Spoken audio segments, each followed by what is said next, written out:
पूर्णमिदं पूर्णात् पूर्णमुदच्यते पूर्णस्य पूर्णमादाय पूर्णमेवावशिष्यते।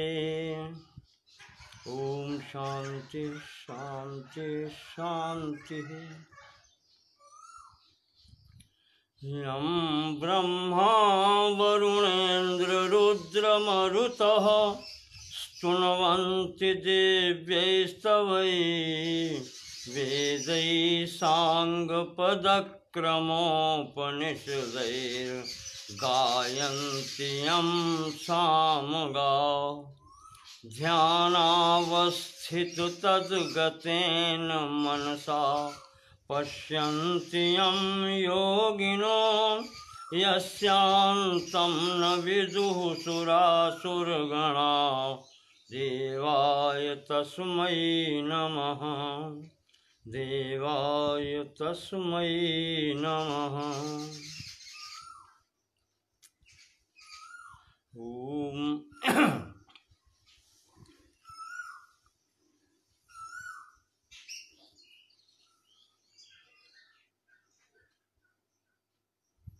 वेदांत दर्शन से संबंधित पुस्तक सदानंद योगेंद्र कृत वेदांत सार के आज के खंड में हम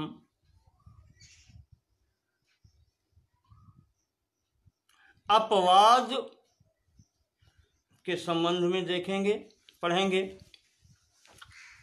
और इसके बाद में महावाक्यों पर विचार होगा। जिस क्रम से इस पुस्तक में दिया है उस क्रम से चलेंगे। कल मैंने इसी प्रसंग में आपको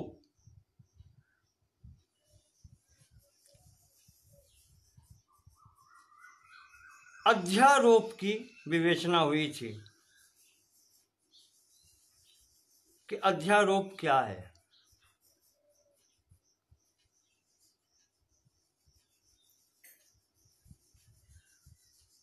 आज उसके आगे जो प्रथम उसमें आया था कि जब शिष्य गुरु की शरण में पहुंचे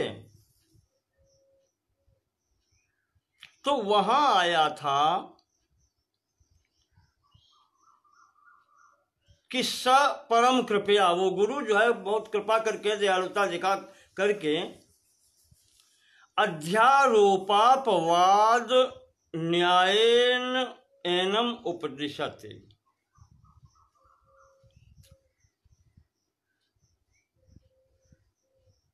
अध्यारोप उसके अपवाद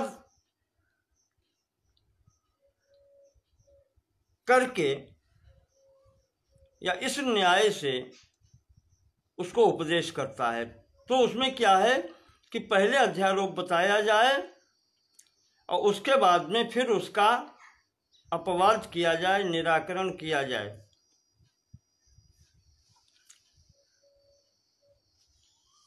तो कल तक जितनी स्थिति बताई थी संक्षेप में उसको कहें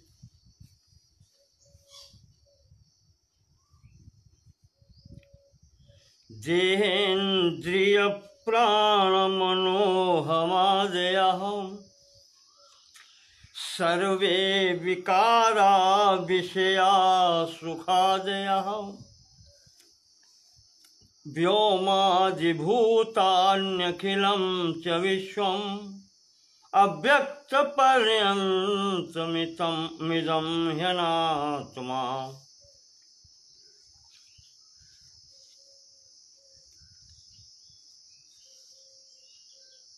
और संक्षेप से कहें तो माया माया कार्यम सर्वम महदादि देह पर्यंतम। माया और माया कार्य सर्वम महदादि देह पर्यंतम, उस महत यानी बुद्धि से लेकर के, या उसको कहें जहां से अज्ञान उपहित हुआ है चैतन्य पर, शुद्ध चैतन्य पर, वहां से लेकर के और स्थूल प्रपंच पर्यंत शरीर तक असद इदम अनात्मकम त्वम विद्धि, ये संपूर्ण प्रपंच जो है, महाप्रपंच, यह असत है, अनात्मक है, अनात्मा है। त्वम विद्धि, ऐसा समझो मरु मरीचिका कल्पम, जैसे मरुस्थल में मरीचिका दिखाई पड़ती है। मरीचिका जब बहुत गर्मी पड़ती है, भीषण गर्मी में, मरुस्थल में, रेगिस्तान में दूर से पृथ्वी ऐसे चमकती दिखाई पड़ती है कि थल में जल का आभास होने लगता है। आसपास की वस्तुओं के उसमें प्रतिबिंब दिखलाई पड़ने लगते हैं, पर पास जाओ तो कुछ नहीं। कहा ऐसा ही यह, जैसे मरुस्थल में वो जो मरीचिका दिखलाई पड़ती है, जो जल दिखलाई पड़ता है, वो असत है, इसी प्रकार ये भी यहाँ असत है।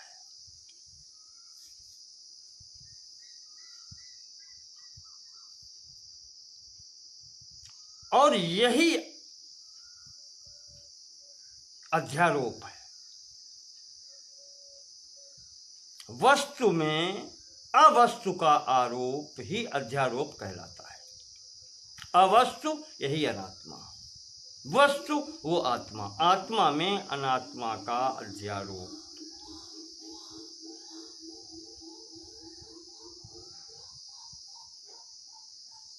ये स्थिति है शुद्ध चैतन्य ब्रह्म में संपूर्ण महाप्रपंच का अध्यारोप, जो कि वास्तविकता में असत है। पूरे का, पिछले का सारांश आप इस तरीके से कहें, समझ लें।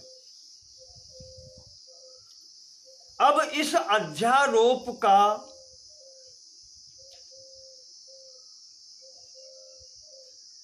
निराकरण करना है, तो निराकरण है क्या अध्यारोप का? अपवाद क्या है?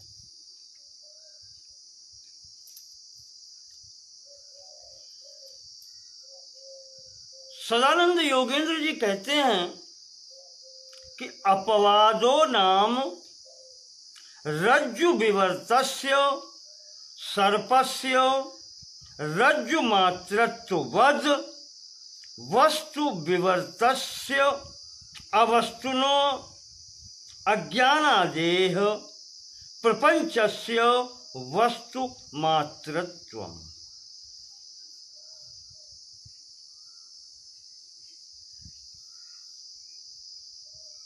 अपवाद क्या है?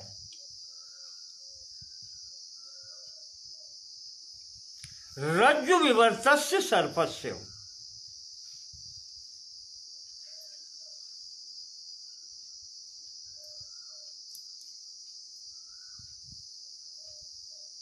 रज्जु का जो विवर्त है सर्प,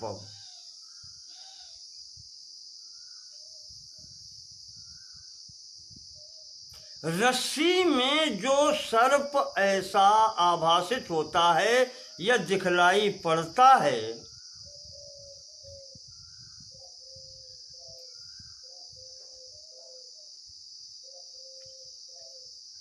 इस आरोप कह लें, इसको आभास कह लें, इसका निराकरण हो जाए कि सर्प नहीं है, रस्सी है, यह अपवाद कहलाता है। आभास का या आरोप का निराकरण हो जाना, मूल वस्तु यथार्थ ज्ञान प्राप्त हो जाना ही यह प्रक्रिया अपवाद कहलाती है।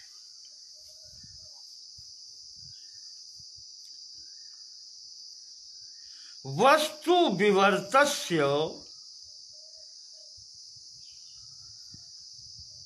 अवस्तुनो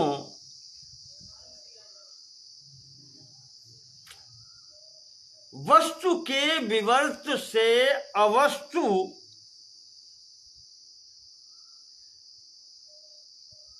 उसमें अज्ञान से उत्पन्न होकर के अगर दिखलाई पड़ने लगे, उस प्रपंच का यथार्थ ज्ञान हो जाए तो वह प्रपंच बाधित होकर के मूल वस्तु दिखलाई पड़ने लगती है या उसका ज्ञान हो जाता है। यही कहलाता है अपवाद।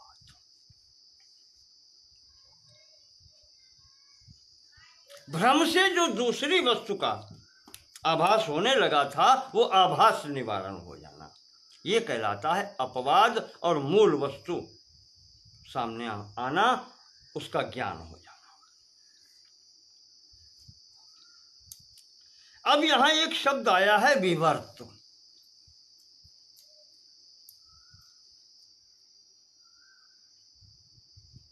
सत्कार्यवाद मैंने आपसे पहले ही बताया था।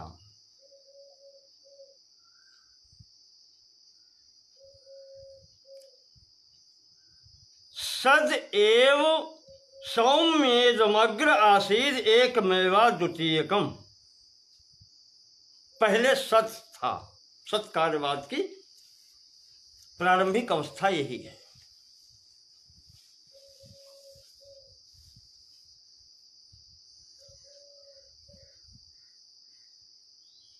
और कारण से कार्य की जब उत्पत्ति होती है तो तभी होती है जब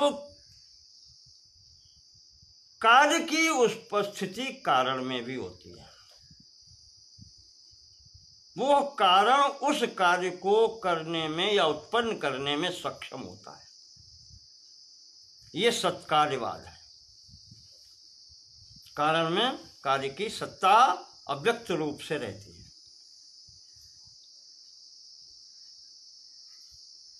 तो सत्कार्यवाद के अंतर्गत दो प्रकार की बातें होती हैं।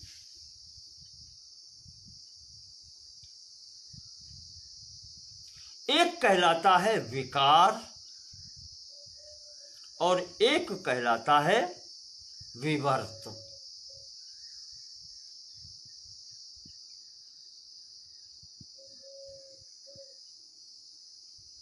विकार का तात्पर्य होता है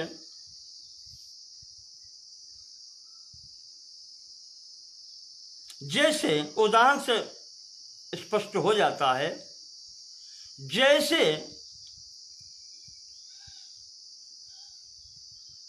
स्वर्ण से आभूषण,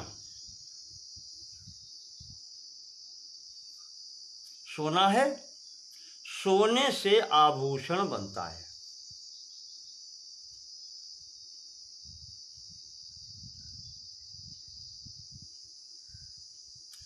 उपादान कारण का स्वरूप बदलता है और उसमें वो उपादान भी उपस्थित रहता है। ये कहलाता है विकार। आभूषण स्वर्ण का विकार है।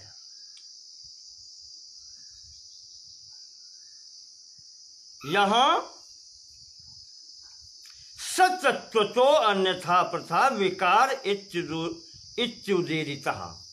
विद्यारण्य स्वामी जी लिखते हैं कि विकार में उस मूल कारण की उपस्थिति रहती है। जैसे आभूषण में स्वर्ण की उपस्थिति है, घड़े में मृत्तिका या मिट्टी की उपस्थिति है।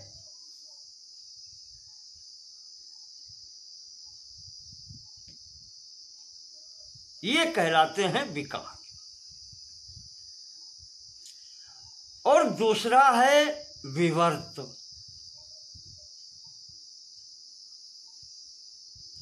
विवर्त वो है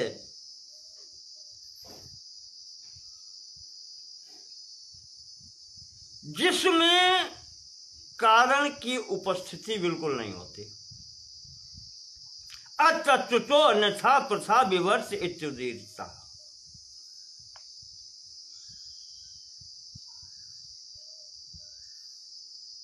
यहां क्या होता है, उस मूल तत्व की उपस्थिति नहीं रहती, और ये जो है ये मिथ्याभास कहलाता है। आभास वो भी मिथ्या।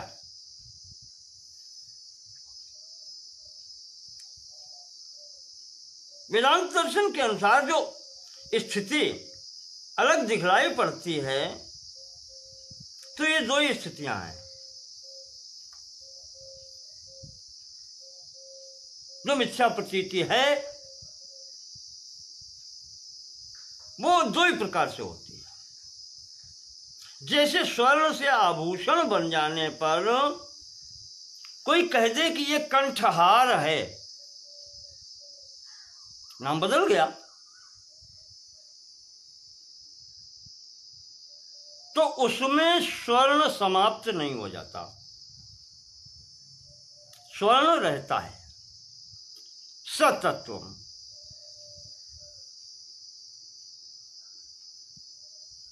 उसका आकार बदल गया, रूप बदल गया, अनुरूप हो गया, पर मूल सत्व है।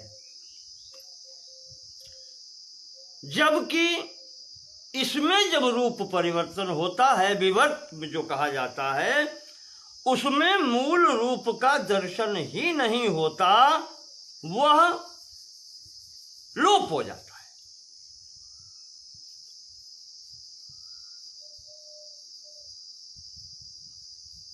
और उसी में अवस्तु, जो वस्तु नहीं है वो वस्तु आभासित होने लगती है। यह है विवर्त।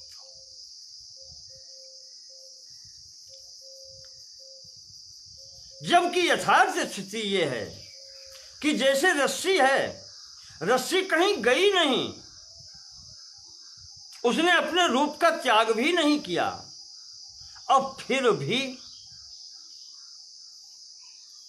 उसमें सर्प का आभास होता है।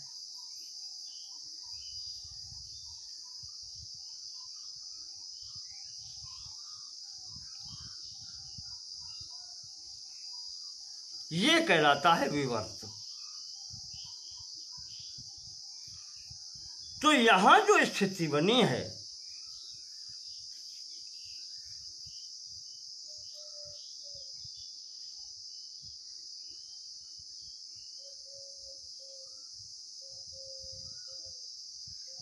कार्यस्य कारण मात्र सत्तावशेषणम कारण स्वरूप व्यतिरेकेण कार्यस्या सत्तावधारणम व अपवाद इत्युक्तम भवति। ये जो बताया है, कारण रहता है,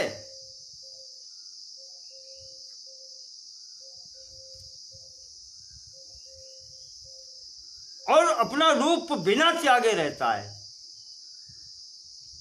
पर उसमें भी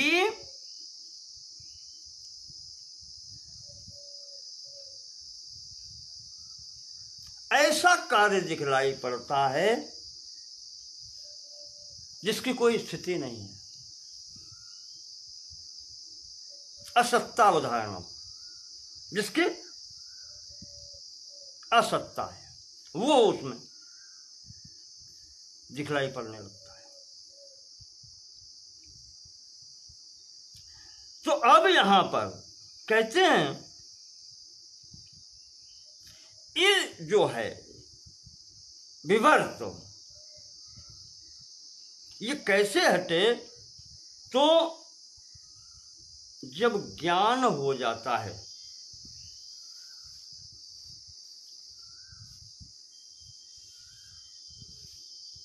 कोई व्यक्ति ज्ञान करा देता है, अंधेरे में दीपक बनकर के कोई आ जाता है, तो प्रकाश में वो भ्रम हट जाता है, वो मिथ्याभास हट जाता है, वो विवर्त समाप्त हो जाता है।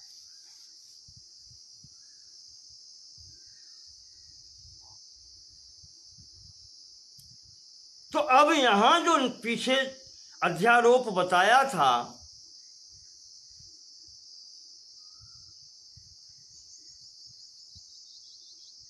जहां से उपाधि लेकर के ब्रह्म ईश्वर की स्थिति में पहुंचा था, वो परमेश्वर शक्ति अनिर्वचनीय त्रिगुणात्मिका माया जहाँ से प्रभावित होती है, जिसके कारण से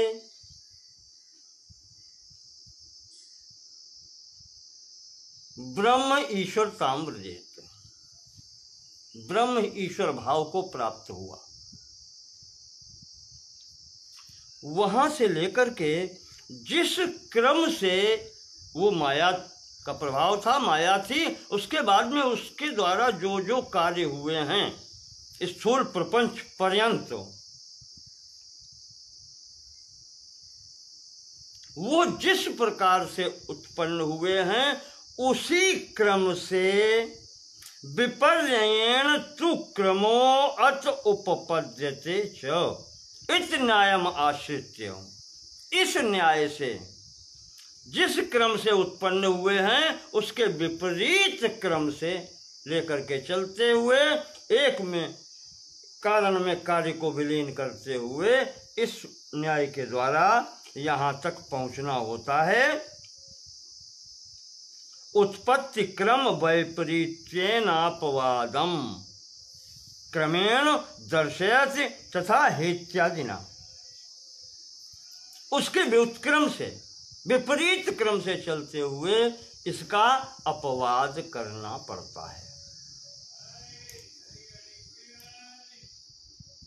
योगिन जी कहते हैं तथा ही एतद् भोगायतनम चतुर्विध सकल स्थूल शरीर जातम भोग्य रूपान्न पानादिकम एतद् आयतन भूत भूरादि चतुर्दश भुवनानि एतद् आयतन भूतम ब्रह्मांडम च एतत् सर्वम एतेषां कारण रूपम पंचीकृत भूत मात्रम भवति।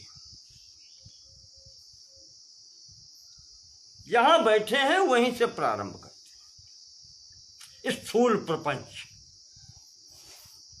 क्या है, कितना है, उसका विवरण देकर के एतद् भोगायतनम, यह भोग प्राप्त करने का स्थान है। भोग क्या है, सुख दुख आदि, यह प्राप्त करने का स्थान है। और इसमें दोनों आते हैं, एक अपना शरीर भी आता है, ये पिंड भी आता है और ब्रह्मांड भी आता है। एतद् भोगायतनम, ये दोनों भोगायतन हैं, भोग प्राप्त करने के स्थान है। एतद् भोगायतनम चतुर्विध सकल स्थूल शरीर जातम, चार प्रकार के जो संपूर्ण शरीर बताए थे, ये भी भोग्य रूप अन्न पानादिकम, जो यहाँ पर भोग प्राप्त होना है, अन्न भोजन और पानी इत्यादि जो भी स्थूल है वो सब इसी में है। एतद् आयतन भूतम, ये सब वही भोग्यायतनम। और उसके बाद में एतद् आयतन भूतम, आयतन भूत भूरादि चतुर्दश भुवनानि, भूलोक से लेकर के भू भुवः स्वः जन तप महत्, इस तरीके से ये 14 आतल वितल सुतल तलातल रसातल महातल पाताल, ये सब मिलाकर के 14 भुवन की सृष्टि। एतद् आयतन भूतम ब्रह्मांडम, ये जो भोगायतन है, ये स्थान जो है संपूर्ण ब्रह्मांड सहित हो। च एतद् सर्वम एतेषां कारण रूपम, इन सब का कारण रूप क्या है, हमने आपको बताया था ये स्थूलता जो आई है वो कहाँ से आई है? शब्द रूप तन्मात्रम कारण रूपम। इनका कारण क्या है? पंचीकृत भूत मात्रम भवति। जो पंचीकृत करके भूत मात्र जो स्थूल भूत उत्पन्न हुए थे उनके द्वारा ये सब निर्माण है। तो इनका कारण है स्थूल भूत और स्थूल भूत का कारण है सूक्ष्म भूत तन्मात्राएं।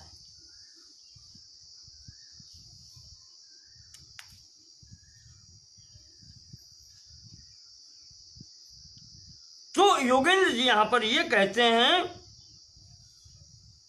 कि विपरीत क्रम से जब चलेंगे तो संपूर्ण ब्रह्मांड जो स्थूल भूत दिखाई पड़ता है, 14 भवन इस शरीर से लेकर के, वो सब अपने कारण रूप स्थूल भूतों में लय हो जाता है।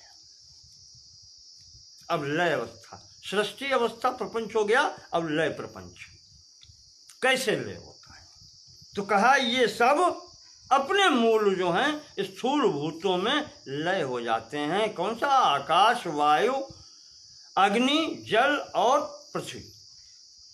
ये कारणभूत जो स्थूल भूत हुए हैं इनमें संपूर्ण ब्रह्मांड लय हो जाता है। एतद् भोगायतनम, यही भोग का स्थान है।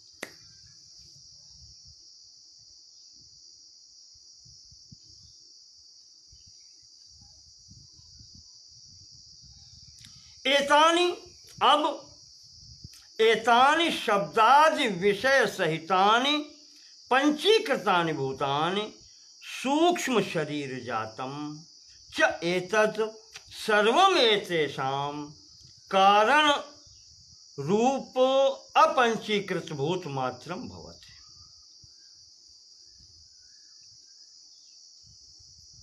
अब संपूर्ण प्रपंच अपने कारणभूत पंच महाभूतों स्थूल महाभूतों में लय हो गया। अब ये पंच भूत जो हैं पंचीकृत स्थूल भूत, ये और उसके बाद में आपको जो बताए थे ये है तामसांश से, रजोवंश से प्राण और कर्मेंद्रियां उत्पन्न हुई थी और सत्वंश से मन, बुद्धि और ज्ञानेंद्रियां उत्पन्न हुई थी, जिनसे मिलकर के सूक्ष्म शरीर बना था। 17 अवयवों से मन, बुद्धि, पंच प्राण, 10 इंद्रियां, ये 17 तत्व सूक्ष्म शरीर में थे। तो अब ये स्थूलभूत और ये सूक्ष्म शरीर 17 अवयव, ये सब कहाँ से उत्पन्न हुए? ये अपंचीकृत सूक्ष्म भूतों से उत्पन्न हुए थे, तन्मात्राओं से उत्पन्न हुए थे। शब्द, स्पर्श, रूप, रस, गंध, या सूक्ष्म कहें तन्मात्राएं, उनके नाम भी आकाश, वायु, तेज, जल और पृथ्वी मूल तत्व जो हैं तन्मात्र रूप में, अपंचीकृत तत्व के रूप में। ये संपूर्ण जो है स्थूल प्रपंच का जब लय हो गया स्थूल तत्वों में, तो स्थूल तत्व और सूक्ष्म शरीर के 17 अवयव ये सब जाकर के लीन हो जाते हैं पंच तन्मात्राओं में, अपंचीकृत भूत। तो ये सब जो हैं कारण रूपा अपंचीकृत भूत मात्रम भवति। जब लय हो जाते हैं तो शेष क्या बचता है? अपंचीकृत भूत बचते हैं, तन्मात्राएं बचती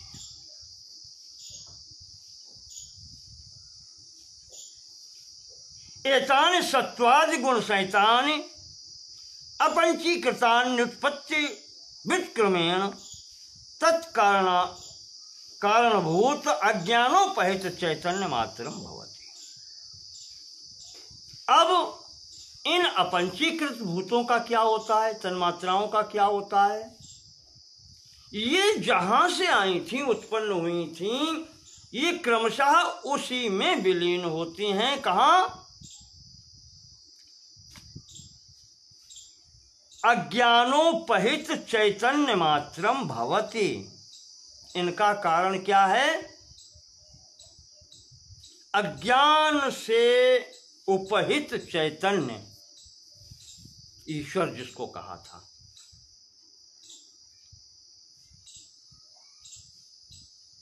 ये सूक्ष्म तन्मात्राएं अपने कारण उस अज्ञान से उपहित, अज्ञान उपाधिधारी उस चैतन्य में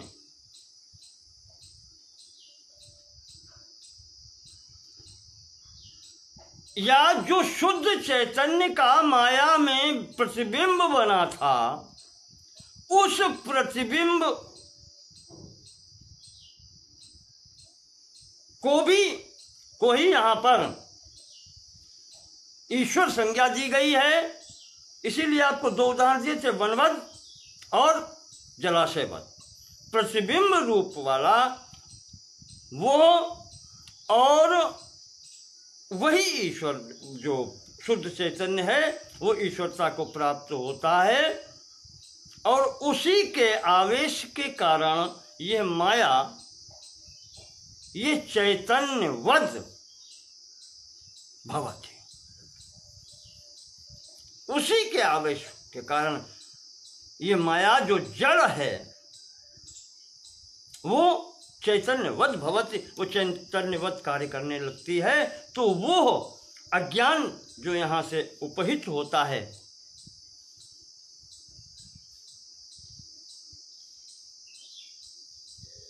तो सतोगुण प्रधान होने से वो ईश्वर होता है, और तमोगुण प्रधाना वो सृष्टि रूप में इधर चल देता है। तो वो जो अज्ञान उपाधि युक्त शुद्ध चैतन्य है, वो उसमें लीन हो जाती हैं तन्मात्राएं।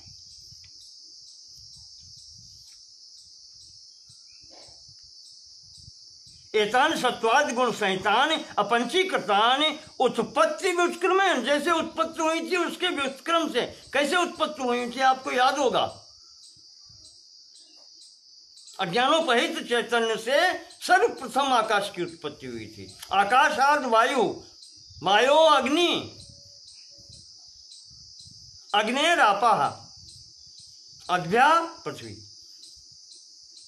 तो अब जब लय होता है तो पृथ्वी का जल में, जल का अग्नि में, अग्नि का वायु में, वायु का आकाश में, और आकाश का उस अज्ञानोपहित चैतन्य में। इस प्रकार से लय होता है।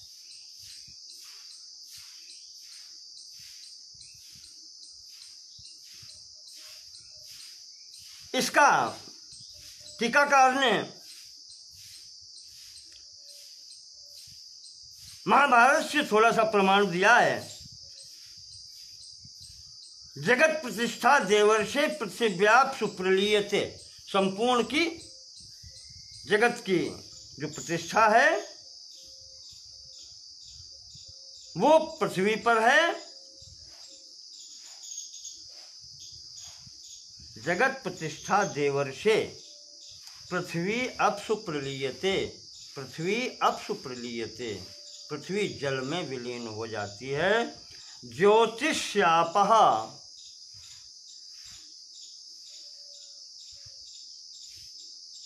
प्रलीयन्ते। ज्योति में यानी तेज में जल लीन हो जाता है। और ज्योतिर्वायु प्रलीयते। ज्योति जो है अग्नि तत्व, वो वायु में विलीन हो जाता है। वायुश्च लीयते व्योमनि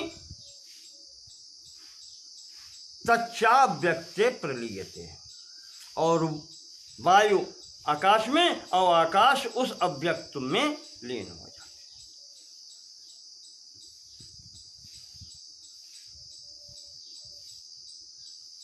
अव्यक्तम पुरुषे ब्रह्मण निष्कले संप्रलीयते। और फिर वो अव्यक्त पुरुष में लीन हो जाता है। तो उसमें कहते हैं कि जब ये लीन हो गई तन्मात्राएं उस अज्ञानोपहित शुद्ध चैतन्य में लीन हो गई, तब आगे एतद अज्ञानम अज्ञानोपहितम चैतन्यम च ईश्वरादिकम एतद आधारभूत अनुपहित चैतन्य रूपम तुरीयम ब्रह्म मात्रम भवति। विपरीत क्यों चल रहा है? तो कहते हैं कि एतद अज्ञान, ये जो अज्ञान है जिसमें ये जाकर के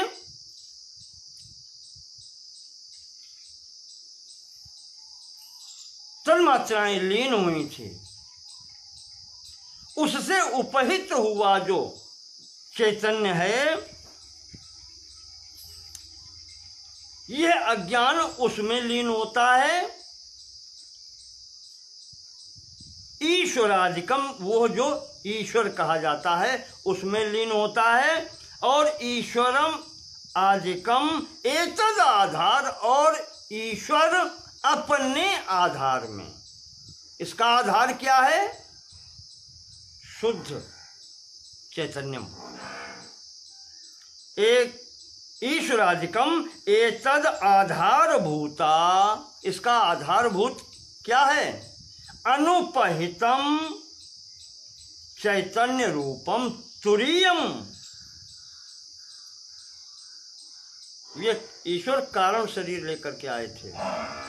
तुरीयम स्थूल सूक्ष्म कारण, इनसे जो तुरीय रूप है वो कैसा है? अनुपहितम, कोई उपाधि नहीं है,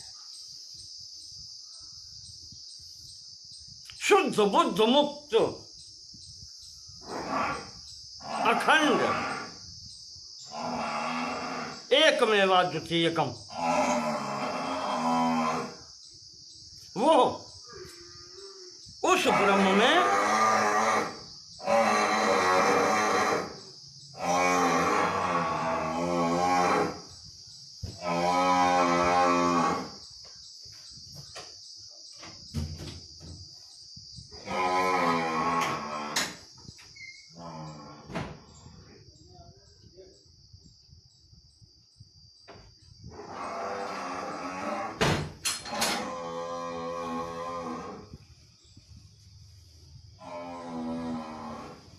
विक्षेप होता है, क्या करोगे संसार में। तो कहते हैं कि जब ये है अज्ञान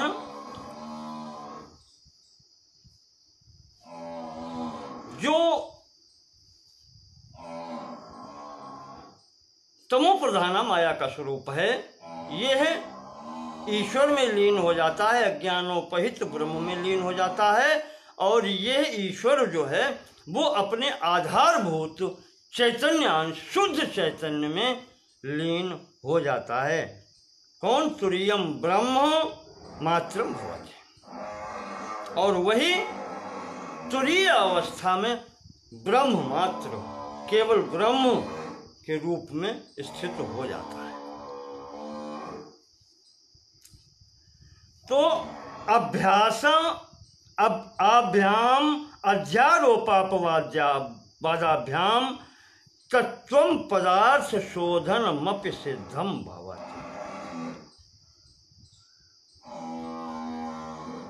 यहाँ से जब ये लीन शुद्ध ब्रह्म में पहुंच गए, तो यहाँ से वेदांत दर्शन में महावाक्यों का प्रवेश होता है।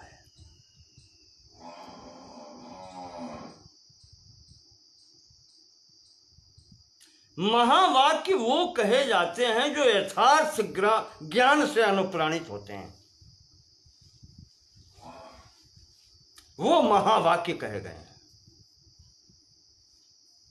विद्वानों ने 4 मुख्य माने हैं, और कतिपय विद्वानों ने एकत्र करके 11 और 12 तक महावाक्य बतलाए हैं, पर मुख्य रूप से 4 हैं। तो अब यहां से जब शुद्ध चैतन्य की स्थिति लय करके इन्होंने दिखलाई कि ये सब अध्यारोप था जो उसके ऊपर आरोपित किए गए थे। इनको इस प्रकार से लीन करने पर हम तुरीय स्थिति में, स्थूल, सूक्ष्म और कारण से ऊपर उठ करके तुरीय अवस्था में, जहाँ पर शुद्ध चैतन्य है, कोई उपाधि नहीं, अखंड अद्वय की स्थिति है, वहां पर पहुंचने के बाद में कहते हैं कि जो अध्यारोप बताया उसका इस प्रकार से अपवाद किया जाता है। और जब अपवाद इस प्रकार के किया जाता है तो ये दो मार्ग जो हैं, एक तो अध्यारोप किया है और उनका अपवाद कैसे होता है, दोनों मार्ग जब स्पष्ट हो जाते हैं तो जो महावाक्य तत्वमसि लिया गया है उसमें तत्, त्वम, असि 3 पद हैं। तो यहाँ पर इसमें तत् और त्वम की स्थिति को समझने में सहायता मिलती है।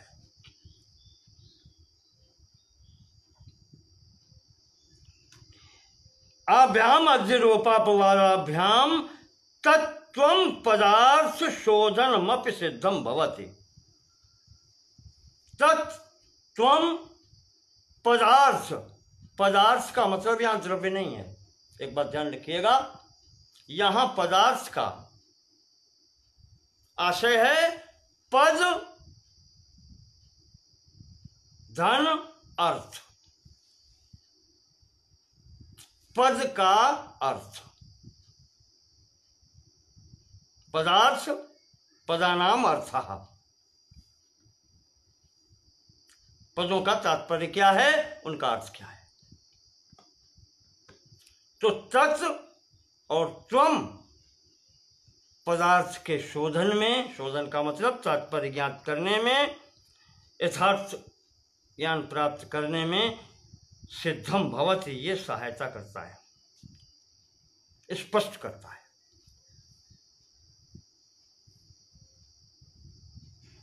यहाँ पर मुझे लगता है एक बात छूट रही है, कहीं आकर के फंसेगी।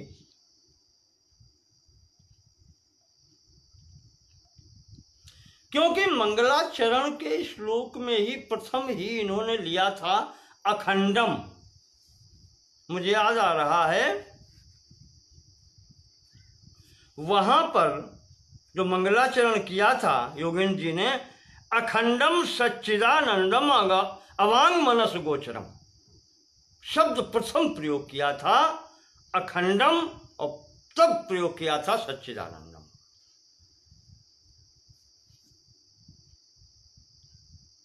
अखंड क्यों प्रयोग किया? अखंड इसलिए प्रयोग किया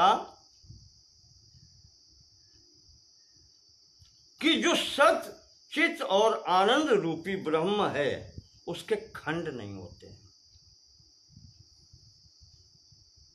खंड 2 प्रकार से हो सकते हैं। एक तो लौकिक भाषा में कहें तो काट करके अलग अलग करें, और दूसरे प्रकार के खंड ऐसे होते हैं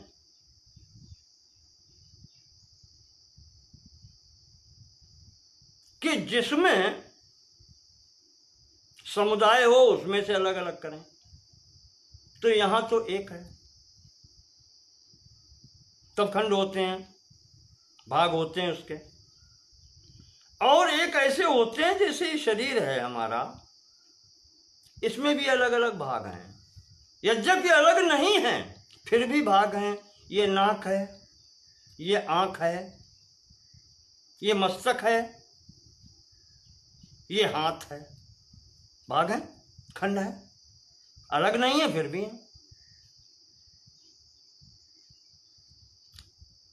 तो इस विचार से वो ब्रह्म जो है वो अखंड है,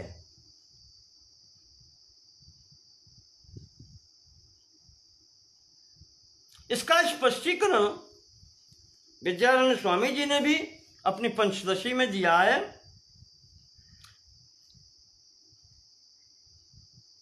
अखंड भी इसी को कहते हैं, अभेद भी इसी को कहा है। भेद भी इसी प्रकार से तीन प्रकार से होते हैं।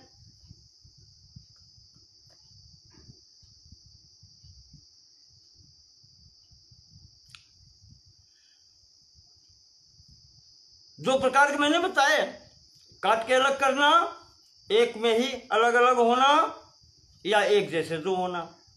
तो वहां तो अद्वयम लिखा है। और प्रारंभ भी वहीं से हुआ था। सद एव सौम्येदम अग्र आसीद एकम एव अद्वितीयम।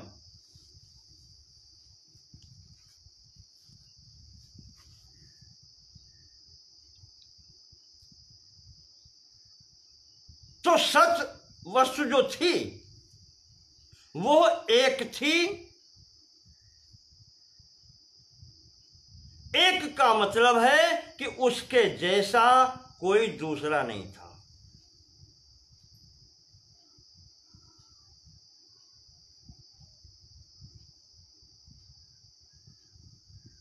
मनुष्यों में जैसे मेरे जैसा दूसरा मनुष्य हो सकता है, होता है, हो क्या सकता है, ये कहलाता है सजातीय भेद। एक से इसका निराकरण हो गया कि वो सजातीय, उसका कोई दूसरा नहीं है। सजातीय भेद उस पूर्ण ब्रह्म में नहीं है, यानी वो दूसरा नहीं है, एक है। और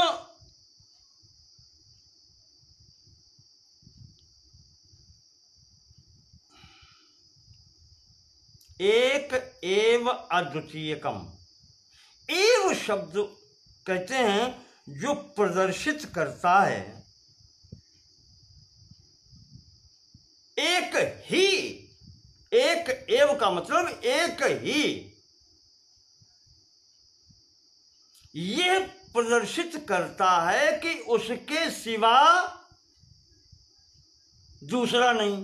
देखो, एक का मतलब एक के जैसा दूसरा नहीं, और एव का मतलब एक ही का मतलब कि उसके, कहना चाहिए कि उसके सिवा दूसरा नहीं।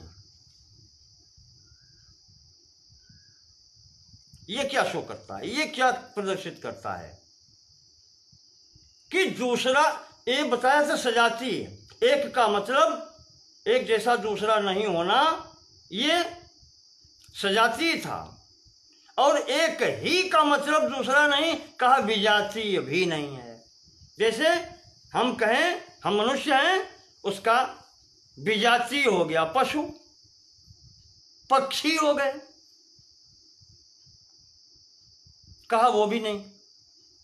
तो एक और एक एव, एक में कहने का तात्पर्य है कि सजाती भी नहीं, और एक एव का तात्पर्य है कि विजातीय भी नहीं।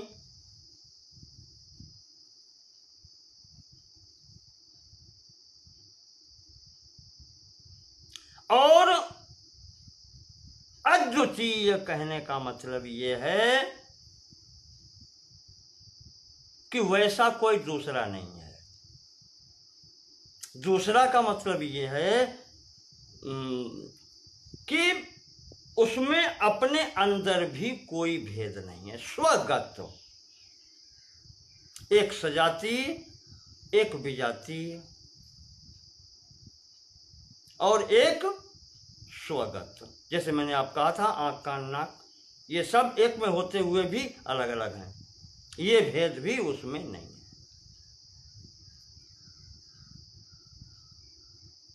जो कुछ भी है वो सब पूर्ण ब्रह्म ही है।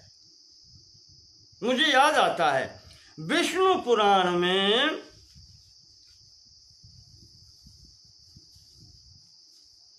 भगवान कृष्ण और बलराम के अवतार के संबंध में जो कथा आती है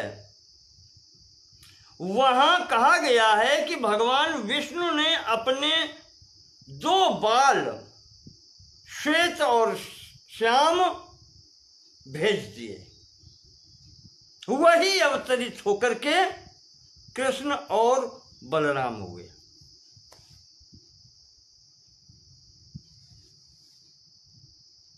ये क्या शो करता है? ये क्या बतलाता है? इसका तात्पर्य क्या है? इसका तात्पर्य यही है कि उसमें स्वगत भेद नहीं है।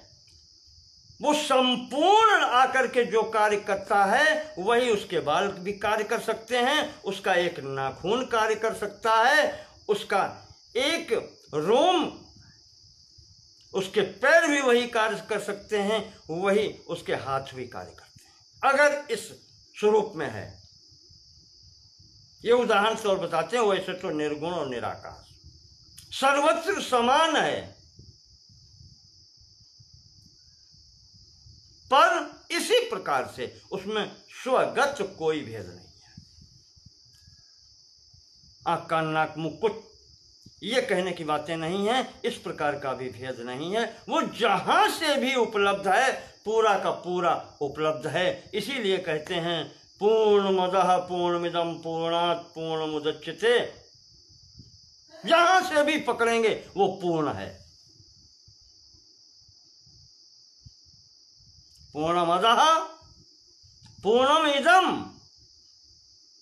और पूर्णात् पूर्णमुदच्यते, पूर्ण से ही पूर्ण आता है, और पूर्णस्य पूर्णम आदाय, पूर्ण से ही अगर आप पूर्ण निकाल भी जाएगा फिर भी पूर्णम एव अवशिष्यते, पूर्ण ही बचता है।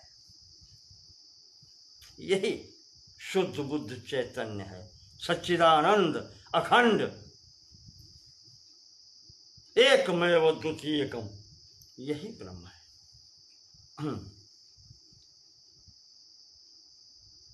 तो उसमें स्वगत जैसे हमारे अंदर अंगों के भेद होते हैं ऐसा भी भेद नहीं है। सजातीय कहने का मतलब संपूर्ण प्राणी वर्ग, चर, जो चर सृष्टि है, और सजातीय मनुष्य में जैसे कोई भेद नहीं है।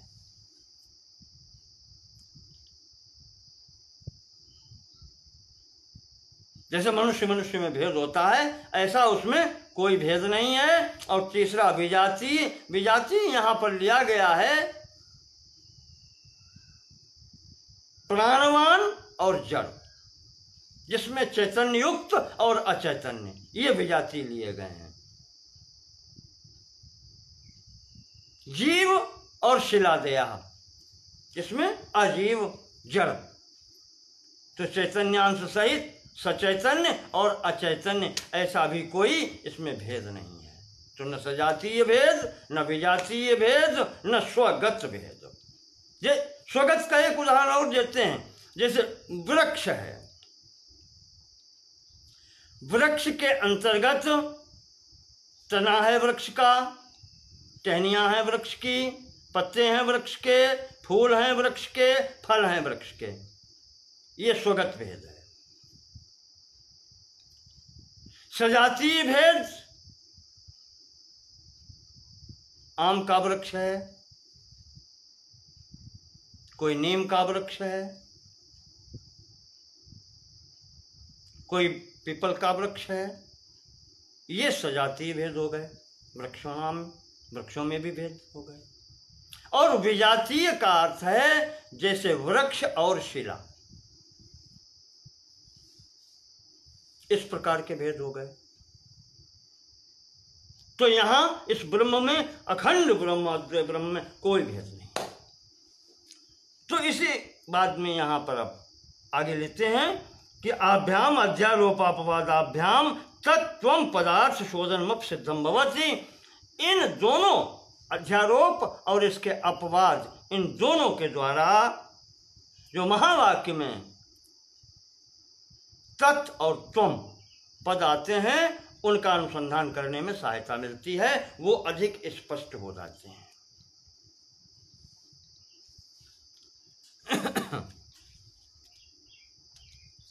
तथा ही कैसे? अज्ञानादि समष्टि रेतद उपहितम सर्वज्ञत्वादि विशिष्टम चैतन्यम एतद अनुपहितम च एतत्त्रयम् तत्तायः पिंडवद एकत्वेनाभाव भासमानम पिंडवद एकत्वेनाव भासमानम तत्पदवाच्यार्थो भवति। जो आपको अध्यारोप पहले बता चुके हैं कि जो ब्रह्म शुद्ध चैतन्य अज्ञानोपहित होकर के ईश्वरता प्राप्त करता है, वो ईश्वर, और उसके बाद में जो सूक्ष्म शरीर की उपाधि प्राप्त करके फिर वो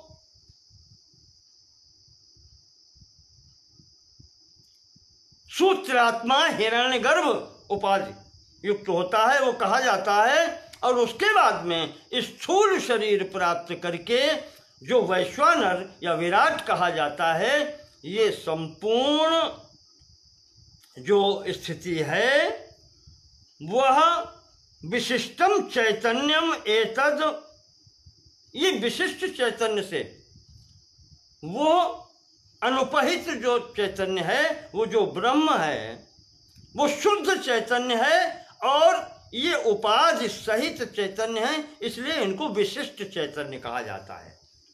ये विशिष्ट चैतन्य जो है तीनों स्थितियां,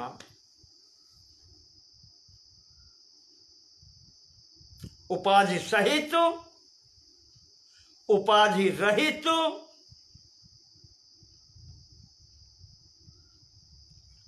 और वो अज्ञानादि समष्टि रेतद उपहितम, अज्ञान आदि से उपहित उपाधि युक्त। हाँ, तीसरा वो है जो उस माया में अवभाषित हो रहा है, प्रतिबिंब जिसको कहते हैं वो। ये तीनों जो हैं ये मूल रूप से वही शुद्ध चैतन्य है। तो तत्व पद जो है इसका वाच्यार्थ यानी इसका सीधे अभिधा से अर्थ वो शुद्ध चैतन्य ब्रह्म ही होता है।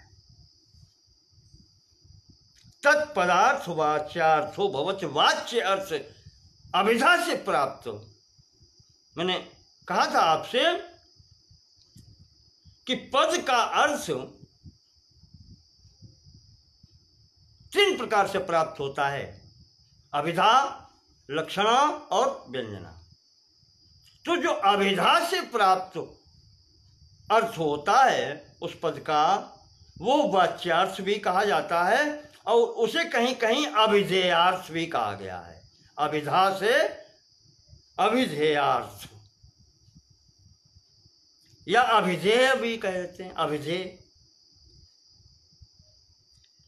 तो ये कहते हैं कि यहाँ पर तप्ताया पिंडवत, जैसे वो लोहे का गोला जो तप्त है अग्नि से उपहित है, उसके ही समान अग्नि, लोहा और वो उष्णता एक जैसी है। यहाँ पर च एतत्त्रयम् एकत्वेन अवभासमानम तद पद वाच्यार्थो भवति। बिल्कुल उसी प्रकार से वो प्रतिबिंबित स्वरूप ब्रह्म का माया में चिदाभास कहें उसको, या चित्त प्रतिबिंब, आभास नहीं है वो, चित्त प्रतिबिंब, और वो अज्ञानोपहित ईश्वर, और वो शुद्ध चैतन्य ब्रह्म, ये तीनों एक ही हैं। और उसी के लिए यह तत् शब्द प्रयोग किया गया है। तत् त्वम असि। ऐसा महावाक्य उपदेश महावाक्य कहा जाता है।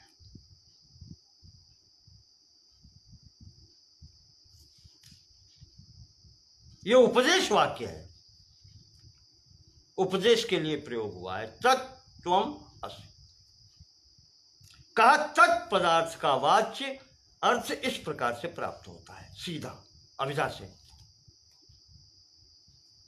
एतद उपाध्योपहिताधारभूतम अनुपहितम चैतन्यम तत्पद लक्ष्यार्थो भवति। और अगर ये अभिधा से अर्थ न लेकर के दूसरे प्रकार से आप देखें, एतद उपाधि उपहिता, उपाधि से युक्त जो चैतन्य है, विशिष्ट चैतन्य, इसका जो आधार है वो है अनुपहित चैतन्य, जो शुद्ध चैतन्य है। तो उपहित चैतन्य और अनुपहित चैतन्य में जो चैतन्यता है, जो शुद्ध, वो जो चैतन्यांश है, उसका ग्रहण किया जाता है। यह तत्पद का वाच्य है। तत्पद का कहना चाहिए कि अर्थ है, और ये अर्थ इस प्रकार से लक्षणा से लिया जाता है। ये लक्षणा है। वहां पर अभिधेयार्थ, अभिधेय सीधा अर्थ है। और दूसरा तरीका ये है कि जब हम ये कहते हैं कि उपहित चैतन्य और अनुपहित चैतन्य, उपाधि युक्त जो चैतन्य है वो ईश्वर है, और उधर उपाधि रहित वो शुद्ध चैतन्य ब्रह्म है। तो ईश्वर और ब्रह्म एक ही है। ये कैसे होगा? वो उसमें जो चैतन्य है वो एक है। ये लक्ष्य है, कहना चाहिए लक्षणा से अर्थ होगा।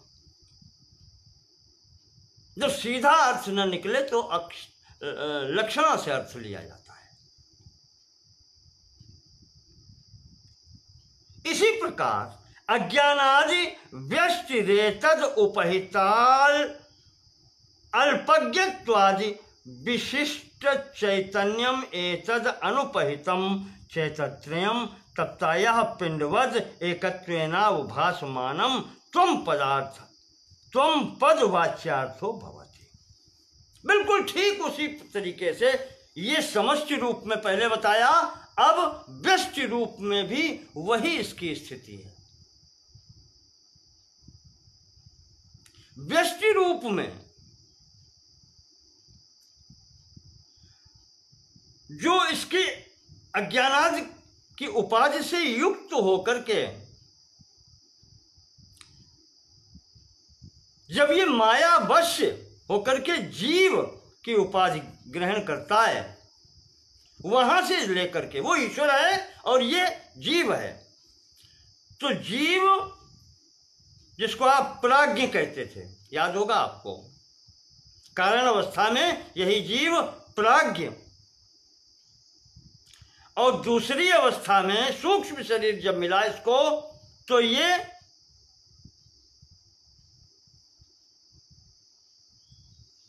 कहलाया तेजस। प्राज्ञ कारण अवस्था में, सूक्ष्म अवस्था में तेजस, और स्थूल अवस्था में इसका नाम है विश्व। यह जो जीव है तीन स्थितियों में, उसी प्रकार जैसे इधर बताया चैतन्यांश की प्रधानता से ये तीनों भी एक ही हैं। यह अर्थ त्वम पद का वाच्यार्थ है, सीधा अर्थ है।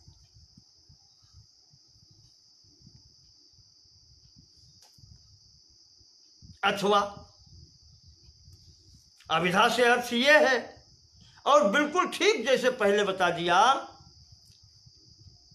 समष्टि के लिए, वैसे ही व्यष्टि के लिए भी यही बतलाया है। एतद उपाध्युपहिता आधारभूतम अनुपहितम प्रत्यगानंदम तुरीयम चैतन्यम त्वम पद लक्ष्यार्थो भवति। त्वम पद का लक्षणा से अर्थ क्या है कि उपाधि उपहिता, जो उपाधि युक्त चैतन्य है व्यष्टि रूप में, जिसको जीव कहते हैं, प्राज्ञ कहते हैं, उसका आधारभूत जो है, जो प्रत्यक कहा जाता है, प्रत्यक आनंदम, वो प्रत्यक आनंद जो है वो शुद्ध, जो सबसे अंतरात्मा का जो आनंदमय स्वरूप है, तुरीयम, उसका भी तुरीय स्वरूप, जहाँ पर वो कोई उपाधि नहीं है, वहाँ अनुपहितम वहाँ भी प्रयोग किया था और अनुपहितम यहाँ भी प्रयोग किया है, तुरीयम वहाँ भी प्रयोग किया, तुरीयम यहाँ भी है। चतुर्थ अवस्था, स्थूल सूक्ष्म कारण इन तीनों से अलग अवस्था, तुरीय अवस्था, चतुर्थ अवस्था, जहां पर अज्ञान रूपी कोई उपाधि नहीं है, अनुपहित, जागृत स्वप्न सुषुप्ति से भी अतीत तुरीय अवस्था। वहां स्थिति में जो ये जीव की स्थिति है वह त्वम का लक्षणा से अर्थ देती है, वही त्वम का लक्ष्यार्थ है। व्यष्टि में वही त्वम है और समष्टि में वही आधारभूत जो चैतन्य है वह शुद्ध चैतन्य है, ब्रह्म है। तो तत्व का वाच्यार्थ और लक्ष्यार्थ ब्रह्म है और त्वम पद का वाच्यार्थ और लक्ष्यार्थ दोनों वह तुरीय अवस्था है, जिसको प्रत्यक आनंद कह सकते हैं, वो है।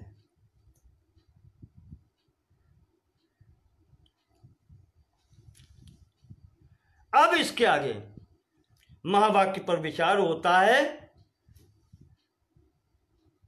एक ही शब्द तो रह गया, तत् त्वम असि, तत्त्वमसि। इस पर वो विचार है, ये उपदेश वाक्य है। वैसे 4 महावाक्य वेदांत दर्शन में माने गए हैं। एक है प्रज्ञानम ब्रह्म,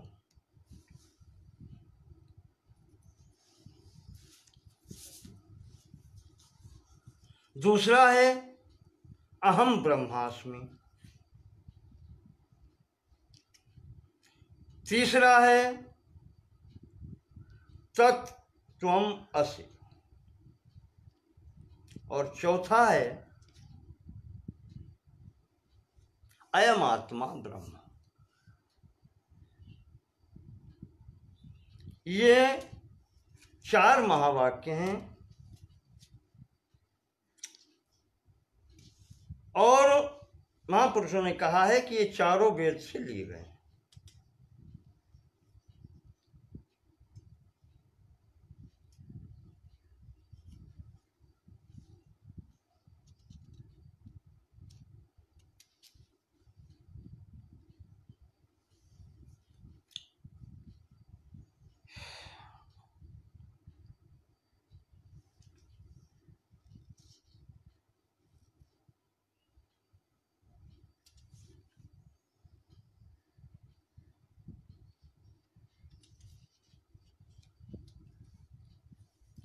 तो ये 4 महावाक्य जो हैं विशेष रूप से इन पर ही विचार होता है।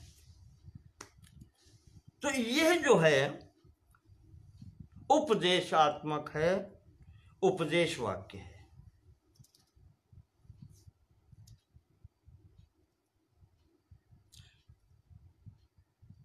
प्रज्ञानम ब्रह्म और अयम आत्मा ब्रह्म ये भी उपदेश वाक्य हैं,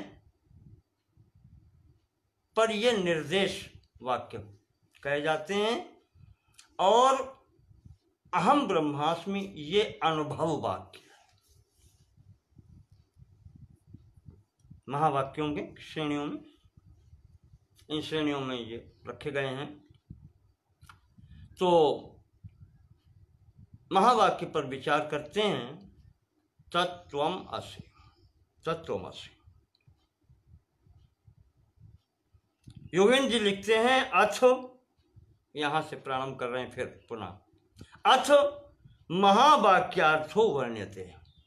ये विषय अलग कर रहे हैं वहां से, मूल जो अभी तक लेकर के चले आए हैं, अध्यारोप और उसका अपवाद करके इस स्थिति पर पहुंचे हैं। तो अब अथ महावाक्यार्थों वर्ण्यते, अब महावाक्यों का वर्णन करते हैं, उनके अर्थों का वर्णन करते हैं। इदम तत्त्वमसीति वाक्यम संबंधत्रयेण अखंडार्थ बोधकम भवति। अखंडार्थ पहले समझ लीजिए। अखंड अर्थ बोधक, अखंड इसीलिए मैंने कहा यहां पर जो भेद, अखंड वही पूर्ण ब्रह्म है।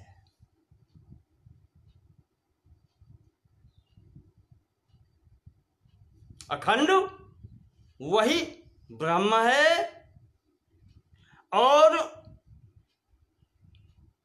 अर्थबोधकम उसका ही ज्ञान कराना यहां पर प्रयोजन है।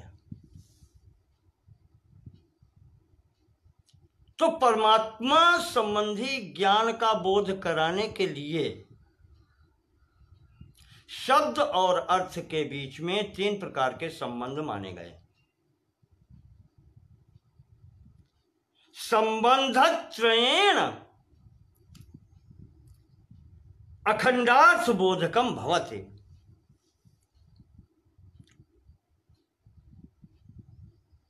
जो 3 प्रकार के संबंध हैं, कहते हैं इनसे ही उस अखंड बोधार्थक जो पूर्ण ब्रह्म है, जो ज्ञान यहां से प्राप्त करना है, उसका बोध, उसके द्वारा जिसका बोध कराना है वो ब्रह्म है। ब्रह्म का बोध कराने वाले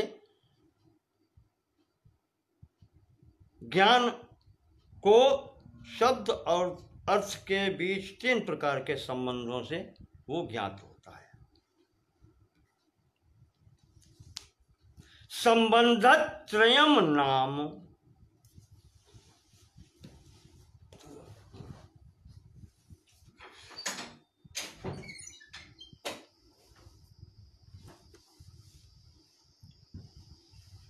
अब ये 3 प्रकार के जो संबंध बताए हैं, संबंधत्रयम नाम, इनके नाम क्या हैं और इनकी परिभाषा क्या है, उसके संबंध में बताते हैं। पदयो, दोनों पदों के बीच में संबंध जो है, वो 3 जो संबंध है उनका नाम क्या है? समानाधिकरण्यम। पहला संबंध है समानाधिकरण।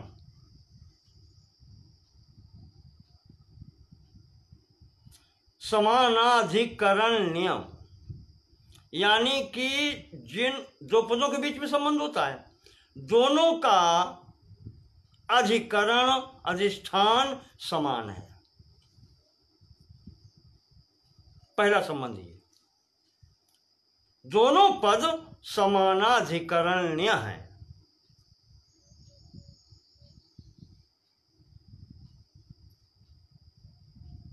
दूसरा है पदार्थयोः विशेषण विशेष्य भावः। दोनों पद, 2 पदों में संबंध दूसरा होता है विशेषण और विशेष्य का। उनमें से एक विशेषण है और एक विशेष्य है। ये दूसरे प्रकार का भाव है। पहला भाव है समानाधिकरण का संबंध, और जो विशेष विशेषण भाव है, तो विशेष और विशेषण का जो संबंध है, ये दूसरे प्रकार का संबंध है। और तीसरे प्रकार का जो संबंध बताया गया है, दो पदों के बीच में, दो शब्दों के बीच में, वो होता है लक्ष्य लक्षण भाव। एक है लक्ष्य और दूसरा है उसका लक्षण।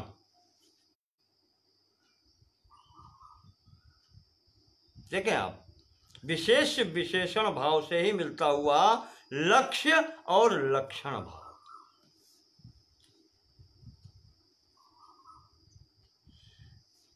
विशेष विशेषण में विशेषता जो होती है वो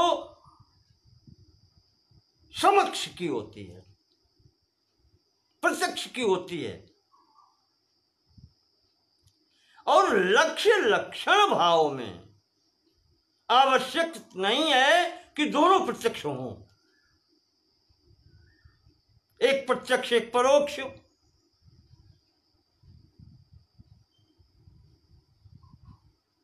एक प्रत्यक्ष एक अप्रत्यक्ष, या दोनों अप्रत्यक्ष। उनमें जो प्रयोग होता है वो लक्ष्य और लक्षण भाव। एक लक्ष्य है, क्या बतलाना है, और उसका लक्षण क्या है। तो दो पदों में लक्ष्य लक्षण भाव का संबंध हो सकता है, विशेष विशेषण भाव का संबंध हो सकता है, या समानाधिकरण्य का संबंध हो सकता है। दोनों एक ही आधार पर खड़े हैं। तदुक्तम, ऐसा ही कहा गया है, समानाधिकरण्यंच विशेषण विशेषता लक्ष्य लक्षण संबंधा पदार्थ प्रत्यगात्मनाम। आत्मा संबंधी जो पद हैं उसमें ये तीन ही संबंध हैं। प्रत्यगात्मना पद अर्थ जो यहाँ पर पद प्रयोग किए जाते हैं, जैसे यहाँ पर तत्वमसि वाक्य में तत् त्वम पद जो प्रयोग हुए हैं ये कहलाते हैं प्रत्यक आत्मनाम। आंतरिक चैतन्यांश के संबंध में जो प्रयोग हुए हैं, इनमें दोनों पदों में तीन प्रकार के संबंध हो सकते हैं। अच्छा,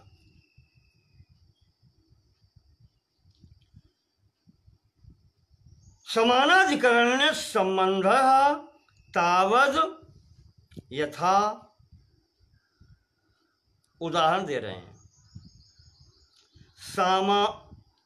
समानाधिकरण्य संबंध तावद यथा सोयम देवदत्तः इत्यस्मिन् वाक्ये। समानाधिकरण्य जो संबंध है उसका उदाहरण इस प्रकार से देते हैं, जैसे किसी ने बताया कि सोयम देवदत्तः, सह अयम देवदत्तः, यह वही देवदत्त है। सह अयम,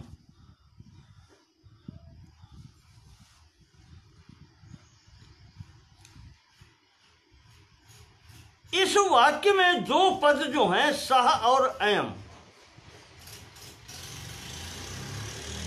वह और यह,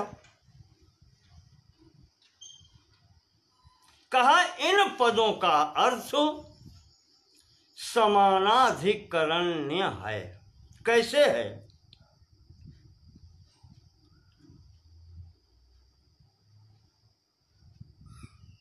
कहते हैं कि तत्काल विशिष्ट देवदत्तवाचक शब्द, तत्कालवाचक,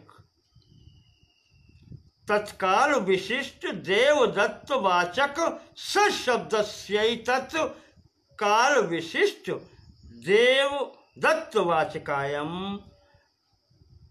शब्दस्य च एकस्मिन् पिंडे तात्पर्य संबंधः। स्वयं देवदत्ता में, सह अयम देवदत्ता में जो सह पद है वो पहले समय में देखे हुए का वाचक है। दोनों स्थितियां प्रत्यक्ष हैं। ये काल विशिष्टता है।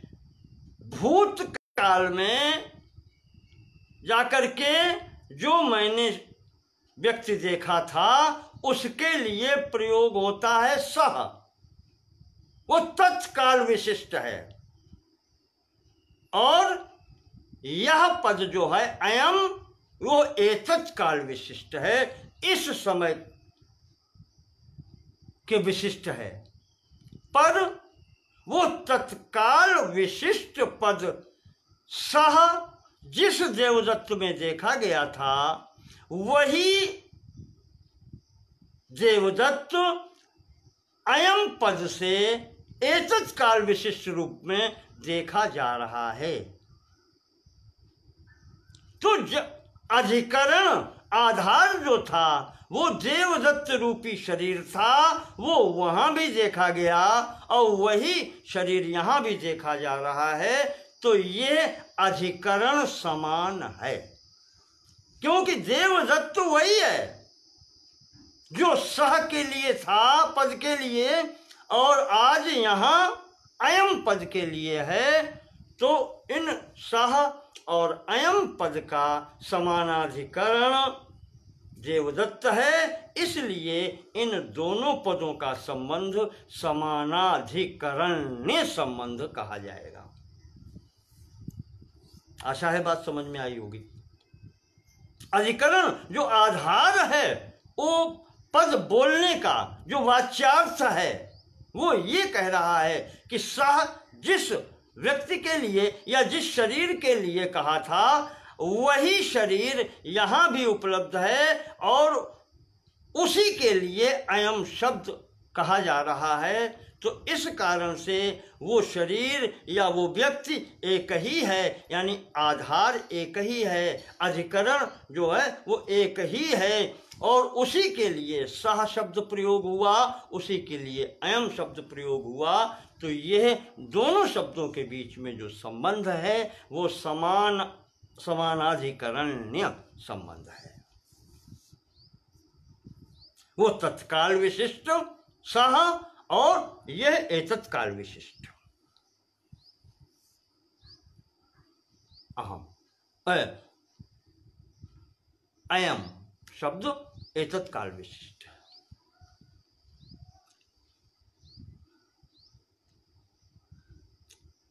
वही कहा इन्होंने कि ये दोनों शब्द जो हैं च एकस्मिन पिंडे, वो एक ही पिंड के लिए प्रयोग हुए हैं, एक ही शरीर के लिए प्रयोग हुए हैं।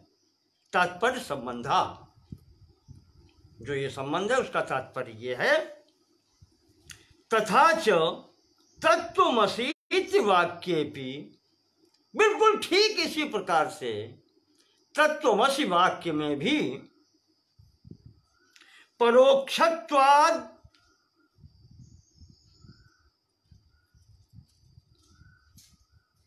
तत्त्वमसि वाक्येपि परोक्षत्वादि विशिष्ट चैतन्यवाचक तत्पदस्यापरोक्षत्वात् या तत्पदस्यापरोक्षत्वादि विशिष्ट चैतन्यवाचकत्वं पदस्यो च एकस्मिन् चैतन्ये तात्पर्य संबंधः। तत्त्वमसि वाक्य में भी ठीक इसी प्रकार से जो दो पद प्रयोग हुए हैं, तत् और त्वम, उनका भी इसी प्रकार से प्रयोग हुआ है।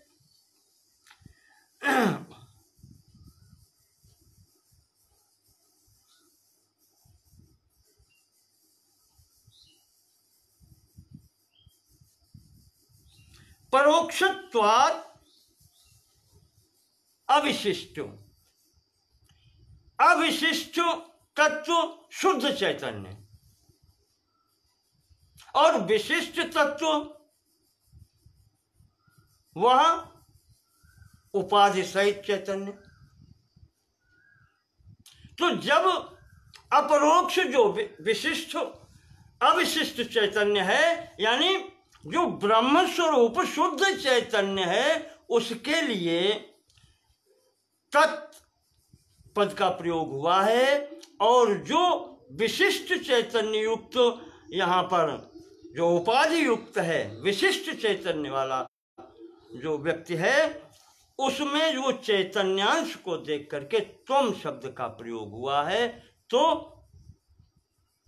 वो चैतन्य भाव जो है, कहना चाहिए चैतन्यवाचक, जो चैतन्यवाचक अधिष्ठान है वो वहां पर भी है। शुद्ध विशिष्ट, शुद्ध चैतन्य में, विशिष्ट चैतन्य में वो चैतन्य वही है।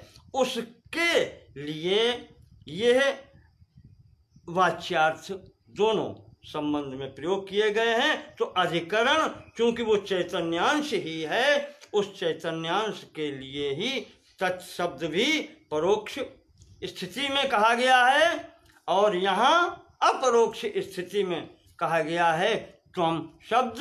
तो इन दोनों का वाच्यार्थ एक ही है, क्योंकि ये समानाधिकरण संबंध से संबंधित हैं। वो चैतन्य शुद्ध वहां पर भी है और वही यहाँ पर भी है।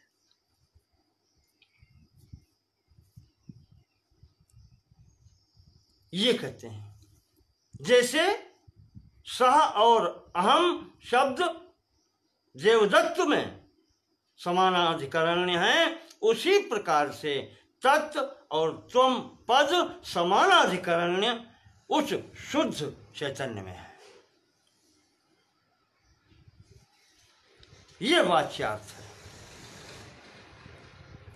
इसी प्रकार से दूसरा कहते हैं विशेष विशेषण भाव से।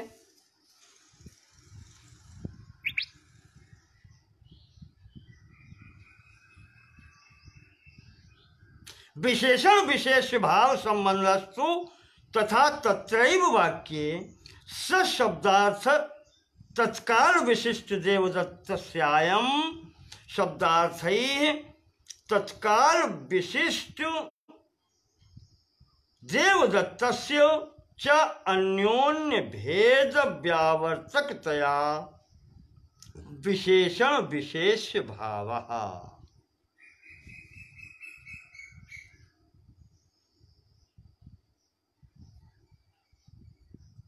कहते हैं कि जब देवदत्त उस समय वहां था और उसको सह कहा गया था काल विशिष्ट में, पूर्व काल विशिष्ट में, जो पहले जहां देखा था,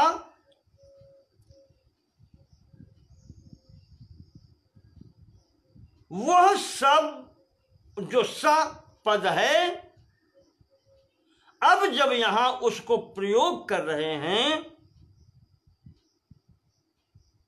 और कहते हैं कि अयम देवदत्तः, तो अयम पद इस एतत् काल विशिष्ट व्यक्ति के लिए हम कह रहे हैं कि ये जो सामने खड़ा है अयम देवदत्तः, तो वह जो सह का प्रयोग पद का आपने किया था, वो सह पद अब इस व्यक्ति की या अयम पद की विशेषता बतला रहा है कि जो वहां था वही ये है। अब ये वहां था, ये वहां भी था, ये विशेषता इसकी है कि जो वहां था, ये सामने देवदत्त खड़ा है, अयम देवदत्ता, इसकी विशेषता ये है कि ये वही है जो वहां खड़ा था। तो वो विशेषण और ये विशेष्य हो जाता है। तो सह विशेषण और अयम विशेष किसके लिए? देवदत्ता। दोनों देवदत्त के लिए ही प्रयोग हो रहे हैं।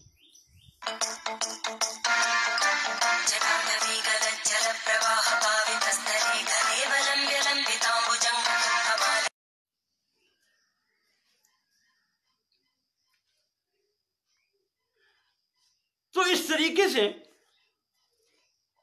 कहा ये विशेष विशेषण भाव भी होता है, ऐसे संबंध विशेष विशेषण का होता है।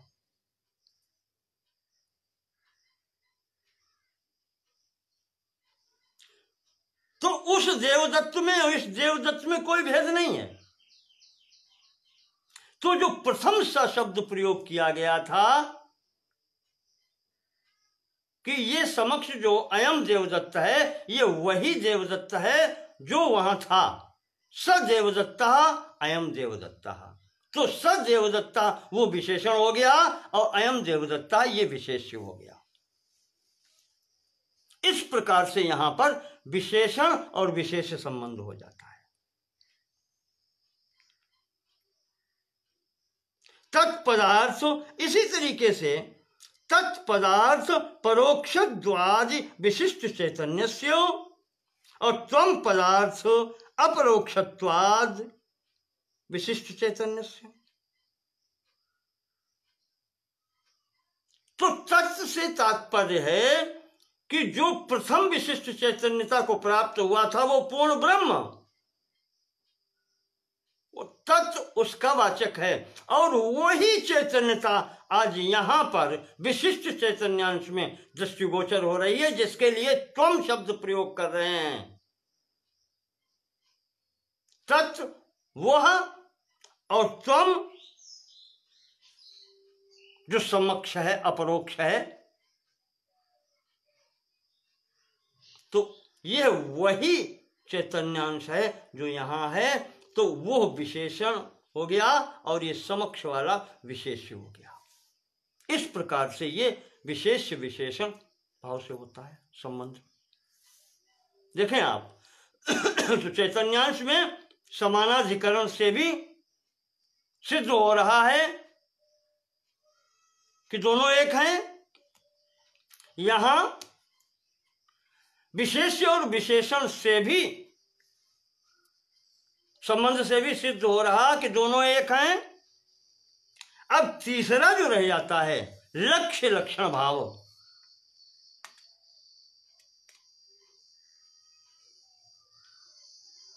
तो अब लक्ष्य लक्षण संबंधस्तु यथा तत्रैव वाक्ये सशब्दार्थ शब्दयोस् तदर्थयोर्वा विरुद्ध तत्काल तत्काल विशिष्ट परित्यागेन अविरुद्ध देवदत्तेन सह लक्ष्य लक्षण भावः।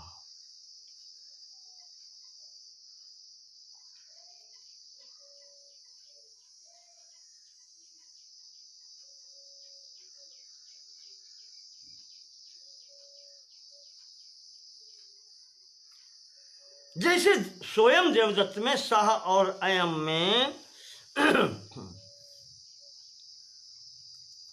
जो सा पद है,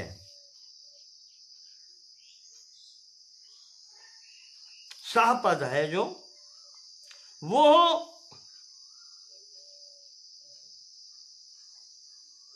लक्ष्य और अयम पद है जो वो लक्षण।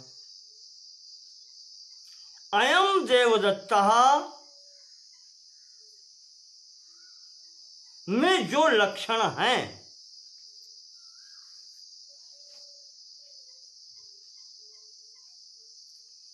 वही लक्षण उस देवदत्त में भी हैं। तो जैसे कोई घटना पूर्व हो जाती है कि उस घटना में जो व्यक्ति था वो यही है, ये कहते हैं। तो जो लक्षण उस व्यक्ति में वहां थे,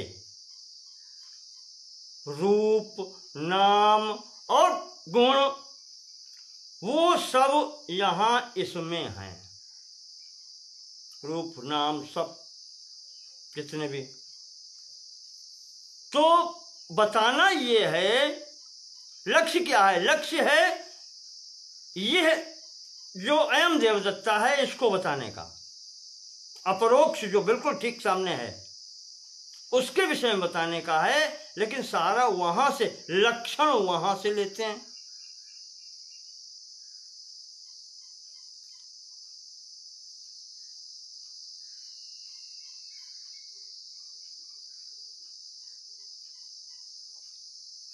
अब इसमें विलक्षणता क्या है?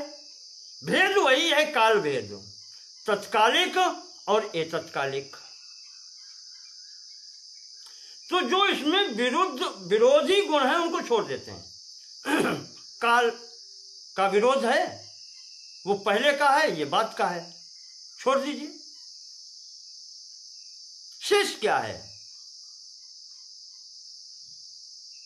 तो शेष वो है अधिकरण जो है जिसके लिए कह रहे हैं बात। तो स उसके लिए प्रयोग हो रहा है, उसको आप अगर लक्षण कहें तो लक्ष्य बताने का ये है, अयम देवदत्ता। तो त्वम पद जो है ये लक्ष्य है। तो इस प्रकार से लक्षण लक्ष्य भाव से भी यहां पर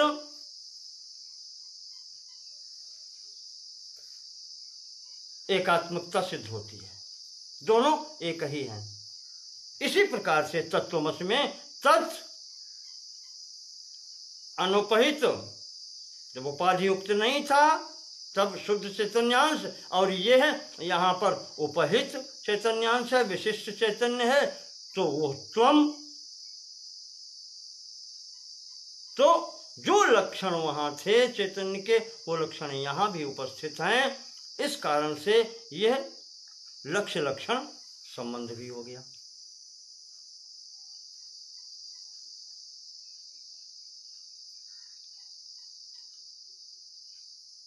अब लक्ष्य लक्षण संबंध में यहां कहते हैं जो परस्पर विरोधी चीजें हैं वो छोड़ दीजिए।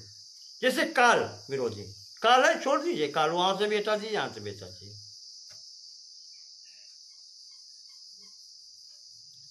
अगर उपाधियां कहें तो उपाधियां हटा दीजिए, विरोधी हैं। उपाधि के बाद मुझे विवेक चूड़ामणि का वही श्लोक ध्यान में आता है कि राज्यम नरेंद्रस्य भटस्य खेटकम। राज्यम नरेंद्रस्य, राज्य हो तो राज्य उपाधि है राजा की, जिसके पास राज्य होती है वो राजा, और जिसके पास ढाल तलवार आयुध हो वो सैनिक। तो राज्यम नरेंद्रस्य भटस्य खेटकम तयोर अपोहे, दोनों की उपाधियां हटा दीजिए तो न भटो न राजा। फिर वो राजा राजा नहीं है, राज्य समाप्त हो गया, हट गया, तो वो भी मनुष्य है।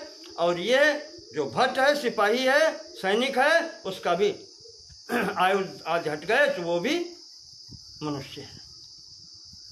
इसी प्रकार से उपहितम विशिष्ट चैतन्यम, अनुपहितम अविशिष्ट चैतन्यम, शुद्ध चैतन्य। उपाधियां हटने के बाद में शुद्ध चैतन्य, और वो तत्पद का वाच्य है, और उसके जो लक्षण हैं वो पूर्ण लक्षण यहाँ पर आ रहे हैं। तो लक्ष्य और लक्षण संबंध इस प्रकार से यहाँ पर होता है, और यह अधिकतर लक्ष्यार्थ में प्रयोग होती हैं। इसको योगेंद्र जी कहते हैं इयमेव भाग लक्षण च्युच्यते, इसी को भाग लक्षणा भी कहा जाता है।